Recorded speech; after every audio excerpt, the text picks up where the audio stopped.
মিনিটের গল্পে আপনাদের স্বাগতম।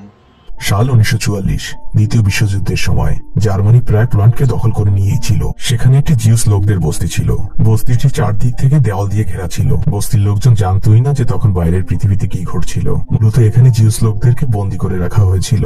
আর এর মধ্যে একজন লোক ছিল যার নাম ছিল জ্যাকব। সে পেশায় একজন দোকানদার ছিল। চারদিকে কারফিউ সাইরেন বেজে ওঠে, লোকজন ছোটাছুটি করতে থাকে, কিন্তু জ্যাকব ওই দেওয়ালের দিকে এক দৃষ্টিতে তাকিয়ে আছে। কারণ অনেক দিন হয়ে গিয়েছে, সে জানে না যে ওই দেওয়ালের পিছে আসলে কি ঘটছে। আর তখন একটি নিউজ পেপার উড়ে সেখানে চলে আসে। জ্যাকব সেই নিউজ পেপারটিকে ধরার জন্য দৌড়াতে থাকে, কিন্তু তখন একজন জার্মান সৈনিক তাকে দেখে ফেলে আর তাকে ধরে নিয়ে যাওয়া হয় ঊর্ধ্বতন অফিসারের কাছে জবাবদিহিতার জন্য, যে সে কেন কারফিউর মধ্যে বাইরে বের হওয়ার চেষ্টা করছিল। জ্যাকব অফিসারের রুমে যায়, কিন্তু সেই অফিসার তখন সেই রুমে ছিল না।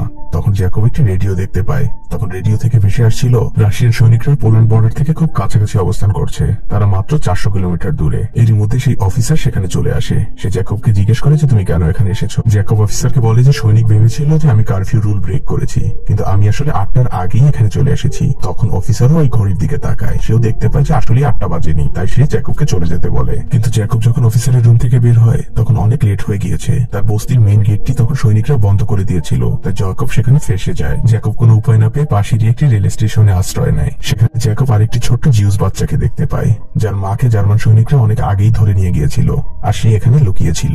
জ্যাকবের বাচ্চা মেয়েটির প্রতি অনেক মায়া হয়। সে বাচ্চা মেয়েটিকে লুকিয়ে জিউসদের এলাকায় নিয়ে আসে। সে নিজের বাড়িতে মেয়েটিকে আশ্রয় দেয় আর লুকিয়ে রাখে। পরদিন সকালবেলা জ্যাকব কাজের উদ্দেশ্যে বের হয়। এখানে মূলত সবাইকে বাধ্যতামূলক কাজ করা লাগতো জার্মান সৈনিকদের জন্য, আর কাজের বিনিময়ে তাদের কুপন মিলত, আর সেই কুপন জমা দিলে তাদের খাবার মিলত।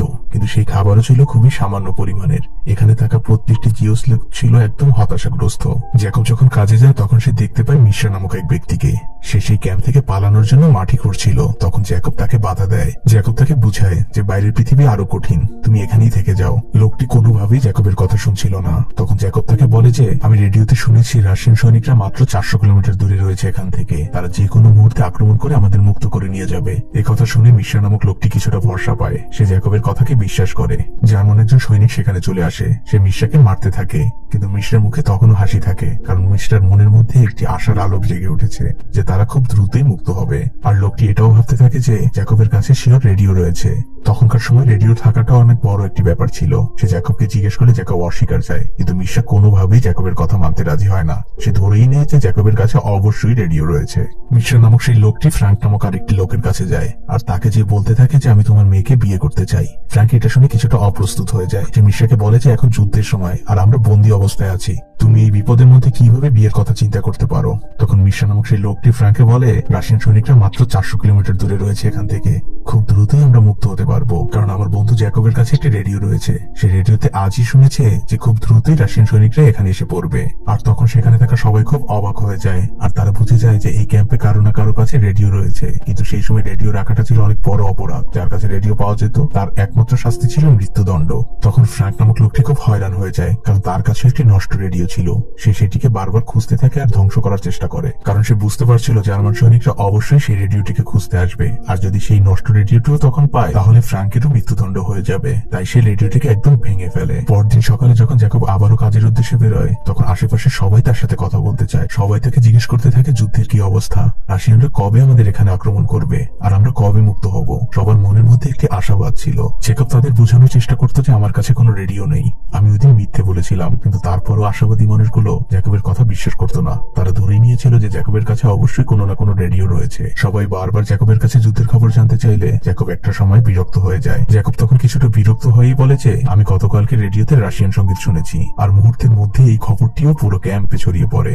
জ্যাকব যখন বাইরে হাঁটছিল তখন সে দেখতে পায় যে তারই একজন সহযোগী আত্মহত্যা করেছে। তখন মৃত লাশের পাশে দাঁড়িয়ে থাকা প্রফেসর জ্যাকবের উদ্দেশ্যে বলে, দেখো তোমার বন্ধু কি বোকা, রাশিয়ান সৈনিকরা মাত্র 400 কিলোমিটার দূরে, আমরা কিছুদিনের মধ্যেই মুক্ত হব, আর তোমার বন্ধু হতাশায় আত্মহত্যা করলো। জ্যাকব তার বন্ধুর লাশের দিকে তাকিয়ে থাকে। তখন প্রফেসর পিছন থেকে সে তাকে জিজ্ঞেস করে, রাশিয়ান সৈনিকরা কি আসলেই 400 কিলোমিটার দূরে, আমরা কি খুব তাড়াতাড়ি মুক্ত হব?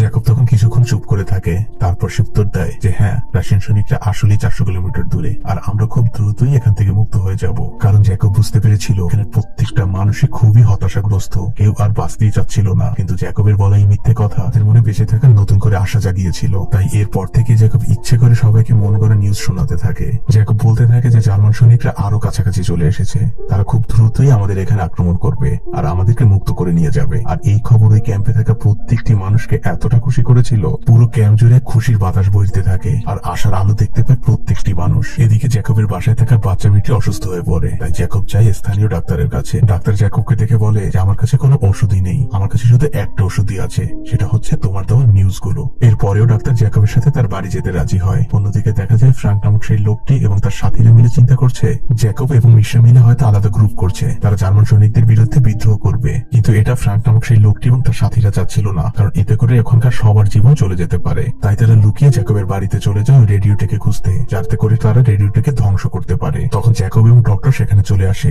আর এটা দেখে ফ্রাঙ্ক এবং তার সাথীরা লুকিয়ে পড়ে। অন্যদিকে ডক্টর মেয়েটিকে দেখে বলে যে মেয়েটির অবস্থা তো খুবই খারাপ, তুমি মেয়েটিকে বারবার গরম পানি খাওয়াবে। আর এটা বলে ডক্টর সেখান থেকে চলে যায়। আর তখন জ্যাকবের সামনে ফ্রাঙ্ক এবং তার সাথীরা চলে আসে। ফ্রাঙ্ক এবং তার সাথীরা জ্যাকবকে জিজ্ঞেস করে যে তোমার রেডিওটি কোথায়, ওটার কারণে আমাদের এখানকার সকলের জীবন চলে যেতে পারে। তখন সেখানে প্রফেসরও চলে আসে। প্রফেসর লোকগুলোর উদ্দেশ্যে বলে জ্যাকব যখন থেকে রেডিও নিউজগুলো এই ক্যাম্পে শোনাচ্ছে, তারপর থেকে এই ক্যাম্পে একটি আত্মহত্যাও হয়নি, সবাই বাঁচার আশার আলো দেখতে পারছে। তখন ওই লোকগুলো তার কথা বুঝতে পারে। তখন লোকগুলো জ্যাকবকে বলে তুমি আর শেষবারের মতো একবার নিউজ শুনে ওই রেডিওটিকে ধ্বংস করে দিবে। আর এটা বলতে বলতেই সেখানে বিদ্যুৎ চলে যায়, সবাই তাদের বাড়িতে ফিরে যায়। অন্যদিকে সেই মেয়েটি জ্যাকবকে জিজ্ঞেস করে আপনার কাছে কি সত্যি রেডিও রয়েছে, যদি থাকে তাহলে আমাকে একটু শুনান প্লিজ। তখন জ্যাকব তাকে বলে যে তুমি দ্রুত সুস্থ হয়ে যাও, তাহলেই আমি তোমাকে রেডিও শোনাবো। পরদিন যখন জ্যাকব কাজে যায়, তখন ওই দিন জ্যাকব আর কোনো খাবার পায় না, কারণ সেখানে থাকা একজন অফিসার অসুস্থ হয়ে পড়েছিল। তাই খাবার ছাড়াই সে বাড়িতে ফিরে আসে। আর এইদিকে তার বাড়িতে থাকা মেয়েটি এখন অনেকটাই সুস্থ হয়ে গিয়েছে। আর তখন বিদ্যুৎও চলে আসে, তাই মেয়েটি জ্যাকবের কাছে আবদার করে যে আমি রেডিওটি শুনতে চাই এখন। কিন্তু তখনই দরজায় কেউ কড়া নাড়ে। তখন জ্যাকব ওই মেয়েটিকে লুকিয়ে রাখে,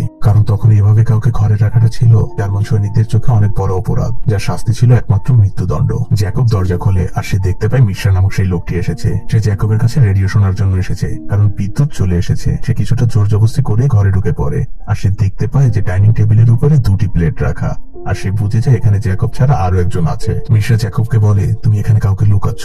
তখন জ্যাকব মিশ্রার উদ্দেশ্যে বলে আমি তোমাকে কালকে সব সত্যি বলবো, তুমি এখন প্লিজ এখান থেকে চলে যাও।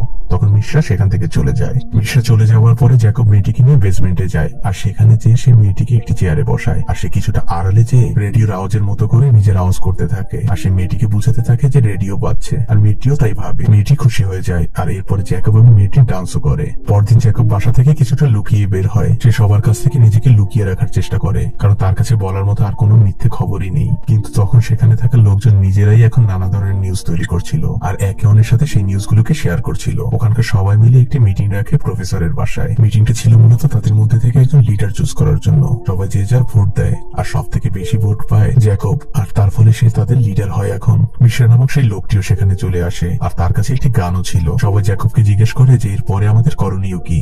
জ্যাকব তাদেরকে বলে যে আমাদের সিগন্যালের জন্য অপেক্ষা করতে হবে, আর কেউ আমার কথার বাইরে যাবে না। সে মিশ্রার কাছে থাকা বন্দুকটিও তার নিজের কাছে নিয়ে নেয়। আর এরই মধ্যে জার্মান সৈনিকরা সেখানে চলে আসে। সবাই যে যার মতো লুকিয়ে পড়ে। জার্মান সৈনিকরা মূলত প্রফেসরকে নিতে এসেছিল, কারণ প্রফেসর ছিল অনেক বড় একজন হার্টের বিশেষজ্ঞ। যেহেতু সকালবেলা একজন জার্মান অফিসার হার্ট অ্যাটাক করেছিল, তাই তাকে নিয়ে যাওয়া হয়। কিন্তু যাবার আগে প্রফেসরের স্ত্রী প্রফেসরকে একটি বিষের বোতল দিয়ে দেয়, কারণ প্রফেসরের স্ত্রী বুঝতে পারছিল তার হাজবেন্ড হয়তো আর ফিরে আসবে না, আর এই বিষের বোতলটি তার অনেক দরকার হতে পারে। প্রফেসর গাড়িতে করে রওনা হয়ে যায়। প্রফেসর যখন সেই অফিসারের ওখানে পৌঁছায়, তখন সে দেখতে পায় যে অফিসার খুব বড় রকমের একটি স্ট্রোক করেছে। সেই জার্মান অফিসার প্রফেসরকে বলে তুমি যদি আমার জীবন বাঁচাও তাহলে তোমাকে আমি এখান থেকে মুক্ত করে দিব, আর যদি না পারো তাহলে আমি এখনই অর্ডার দিয়ে যাচ্ছি তোমার সাথে থাকা সকল লোককে মেরে ফেলতে, কারণ আমি এও জানি যে তোমাদের ক্যাম্পে একটি রেডিও রয়েছে, আর তোমরা ভিতরে ভিতরে বিদ্রোহ করার চেষ্টা করছো। জার্মান অফিসার প্রফেসর কাছে জানতে চায় সেই লোকের নাম যার কাছে রেডিওটি রয়েছে। প্রফেসর কি বলবে বুঝে উঠতে পারে না। সে খাবার জন্য একটু পানি চায়। যখন পানি নিয়ে আসা হয়, প্রফেসর তখন ওই পানির মধ্যে তার স্ত্রীর দেওয়া বিষটিকে মিশিয়ে নিজেই খেয়ে ফেলে, আর সে সেখানেই মারা যায়।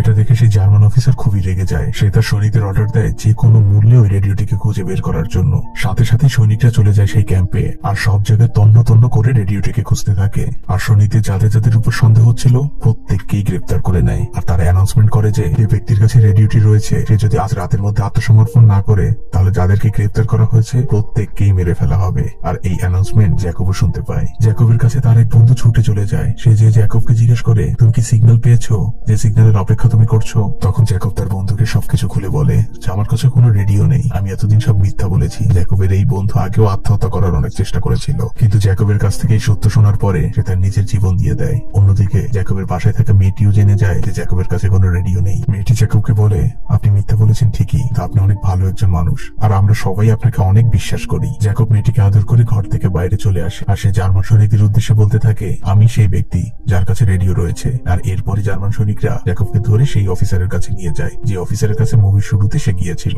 আর যেখানেই সে প্রথম রেডিও শুনেছিল। জ্যাকব ওই অফিসারকে বলে যে আমার সেই রেডিওটি আপনার এই ঘরেই। জ্যাকব সব কথাই অফিসারকে খুলে বলে। অফিসারও বিষয়টা বুঝতে পারে।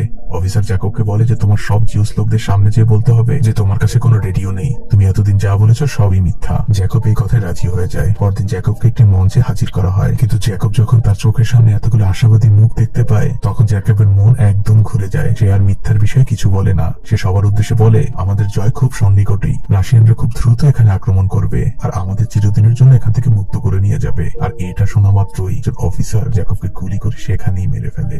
আর এরপরই জার্মান সৈনিকরা ওই কলোনিতে থাকা সকল জিউস লোকদেরকে গ্রেপ্তার করে আর তাদের সবাইকে একটি ট্রেনে উঠায়, যেটাতে করে তাদেরকে এমন জায়গায় নিয়ে যাওয়া হবে যেখানে গিয়ে তাদের সবাইকে মেরে ফেলা হবে। ট্রেন চলতে থাকে আর কিছুদূর যাওয়ার পরে সত্যি সত্যি রাশিয়ানরা ট্রেনটিকে ঘিরে ফেলে। রাশিয়ান সৈনিকরা ট্রেনে থাকা সকলকেই বাঁচিয়ে নেয়। আর এরই মাধ্যমে জ্যাকব নিজের জীবন দিয়ে যে মিথ্যা বলে গিয়েছিল সেই মিথ্যা সত্যিতে পরিণত হয়। জ্যাকবের কথা মতো সেখানকার সকল মানুষগুলো চিরদিনের জন্য মুক্ত হয়ে যায়। আর এখানে মুভিটি শেষ হয়ে যায়।